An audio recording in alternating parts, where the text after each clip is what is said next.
એક બીજા સમાચાર મોટા સામે આવી રહ્યા છે। બ્રેકિંગ ન્યૂઝ આપને જણાવી દઈએ, સ્થાનિક સ્વરાજ્ય ચૂંટણીને લઈને અત્યારે સમગ્ર ગુજરાતભરમાં 3 વાગ્યા સુધી 39.8% જેટલું મતદાન થયું છે।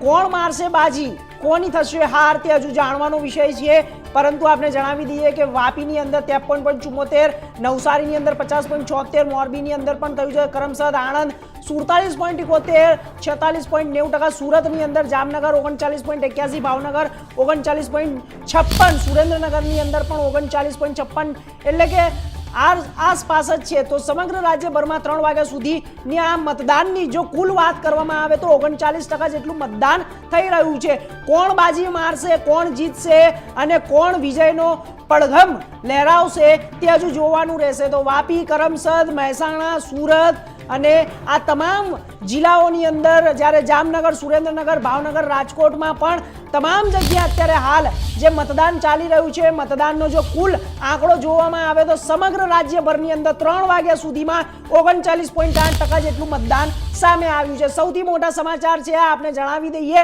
આપને સીધા લાઈવ દ્રશ્યો બતાવી રહ્યા છે કે હવે જે આ મતદાન છે તે ધીરે ધીરે થોડું બપોરના સમયે ઓછું થતું જાય છે અને સાથે સાથે જે જનતા છે, જે નાગરિક છે તે બપોરનો સમયે આવવાનું ટાળે છે, કારણ કે ગરમીનો પારો ખૂબ જ હોય છે એટલા માટે। તો સૌથી વધુ મતલબ અત્યારે હાલ 39.8% જેટલું મતદાન થયું છે બપોરના 3 વાગ્યા સુધી।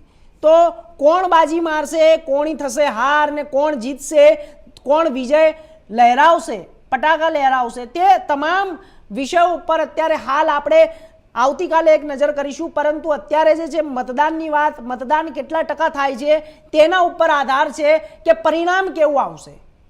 તો આપને જણાવ્યું જામનગર, ભાવનગર અને સાથે સુરેન્દ્રનગર, સાબરકાંઠા, પાલનપુર અને જૂનાગઢ, મોરબી, વાપી, સુરત, આ તમામ જગ્યાએ અત્યારે હાલ મતદાનો પક્ષ, વિપક્ષ, અપક્ષ ત્રણેય જ્યારે મેદાને છે, ત્રિપાંખીયો જંગ છે। તમામ મોટા નેતાઓ, રાજ્યના મુખ્યમંત્રીઓ, ગૃહમંત્રી, રાજ્યના સાથે સાથે પ્રદેશ અધ્યક્ષ, તમામ લોકો મતદાને મથકે પહોંચીને મતદાન કર્યું છે।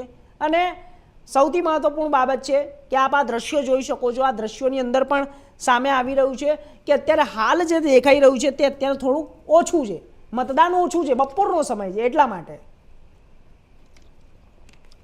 તો હવે વાત આગળની છે। તો હવે આ વિષય ઉપર વધુ માહિતી માટે અમારા સંવાદદાતા કોમલ જોડાઈ ગયા છે। કોમલ, શું છે અત્યારે હાલ જે બપોરનો સમય છે, બપોરની સમયની અંદર તડકો છે, તડકાની અંદર મતદાન થોડુંક ઓછું થઈ રહ્યું છે, 39.8% જેટલું મતદાન થયું છે, શું આશંકા છે કે આગળ વધી શકે છે મતદાન?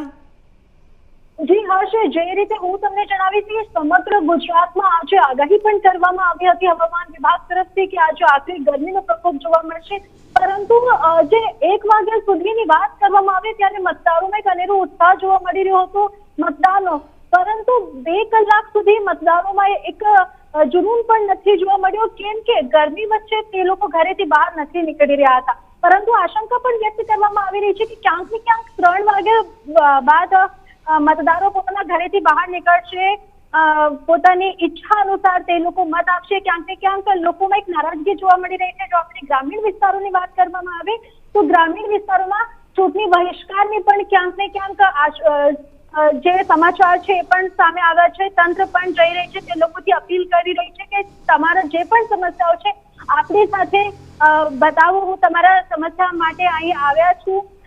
તો લોકો તેમની સમસ્યા પણ કહી રહ્યા છે, જે બાદ તંત્રની અપીલનું પણ ક્યાંક ને ક્યાંક અસર જોવા મળી રહ્યા છે। લોકો ઘરેથી આવી રહ્યા છે, વોટ કરી રહ્યા છે, સાંજે 5 વાગ્યા બાદ જ ખબર પડશે કે કોને બાજી મારવાની મેદાનમાં આવશે, કેમ કે અત્યારે આપણે કંઈક પણ નથી કહી શક્યા છે, કેમ કે એ ખબર જ પડશે બાદમાં કે લોકોનો જે મત છે ક્યાંક કેટલા વાગ્યામાં ખબરમાં પડશે। હવે હું સમગ્ર રાજ્યની વાત કરવામાં આવશે તો 39.8% જેટલું મતદાન થયું છે અને અત્યારે ઘણી બધી એવી નવી પણ સીટો છે જેમાં ઉમેદવારો ઉતર્યા છે।